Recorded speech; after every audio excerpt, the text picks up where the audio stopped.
ये साले मादर चोद बिमलेशवा भोंसरी वाले रंडी का पैदाइश बोल रहा है कि पावर स्टार पवन सिंह का जो व्यूज है ना वो फेक है।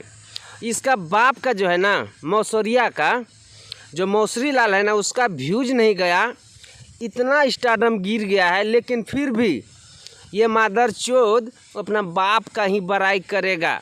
सच्चाई और हकीकत तो बोलने का औकात नहीं है मादर चोद को, और पावर स्टार पवन सिंह का बुराई करने पे तुला हुआ है। लेकिन मादर चोद पावर स्टार पवन सिंह का ना एक धूल में भी ना आएगा तुम्हारा बाप, जो कि मौसरी लाल का अपना बाप मानते हो ना, उसका पावर स्टार पवन सिंह ना एकदम फूंक देगा ना तो साला फूंका जाएगा। ऐसा हमारे पावर स्टार पवन सिंह का फैंस और पावर स्टार पवन सिंह में दम है, और तुम्हारा बाप का ना उतना औकात नहीं। मादर चोद बिमलेशवा भोंसरी वाले रंडी का पैदाइश साले सुधर के रहना था, तुम्हारा ना गड़ियाँ मरने में हमको तनको देरी नहीं लगेगा।